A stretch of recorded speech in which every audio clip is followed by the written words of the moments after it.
नेपालको राजनीतिमा धेरै नेता आए, धेरैले सपना देखाए, तर थोरैले मात्रै सिस्टम हल्लाए। आजको कथा एक कलाकारको, एक इन्जिनियरको र एक असम्भवलाई सम्भव बनाउने व्यक्तिको, बालेन शाह।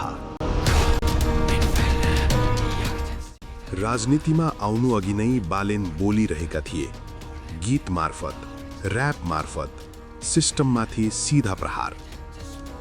यो मनोरञ्जन थिएन, यो आक्रोश थियो, यो आवाज थियो, त्यो पुस्ताको जो सुन्ने नेताको खोजीमा थियो। बालेन केवल कलाकार होइनन्, उनी इन्जिनियर हुन्। समस्या देख्दा गुनासो होइन, समाधान खोज्ने दिमाग। काठमाडौँको अव्यवस्था, अनियोजित विकास, कागजमै सीमित नियम। उनी बुझ्थे, यो सहर भाषणले होइन, प्लानले चल्छ। ठूला पार्टी, ठूला बजेट, ठूला संरचना, अर्कोतर्फ एक स्वतन्त्र उम्मेदवार। धेरैले भने असम्भव, तर काठमाडौँले के भन्यो, हामी परिवर्तन चाहन्छौँ, र इतिहास बन्यो। बालेन शाह काठमाडौँ महानगरका मेयर। मेयर बनेपछि बालेन बदलिएका छैनन्, सिस्टम बदलिन थालेको छ।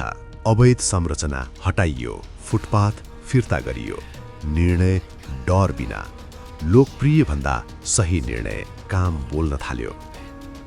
आज देश नयाँ विकल्प खोज्दैछ। पुराना अनुहारहरूबाट जनता थाकेका छन्। रासवापा जस्तो नयाँ राजनीतिक सोच र बालेन जस्तो कार्यक्षमता। यो केवल सहकार्य होइन, यो सम्भावना हो, राष्ट्रको नेतृत्वसम्म पुग्ने सम्भावना। किन बालेन?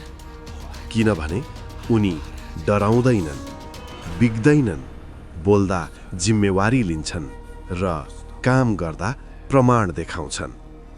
प्रधानमन्त्री हुन भाषण होइन, दृष्टि चाहिन्छ।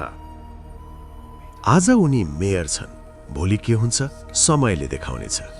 तर प्रश्न बाँकी छ, यदि बालेनले काठमाडौँ बदल्न सक्छन् भने के उनी नेपाल बदल्न सक्दैनन्?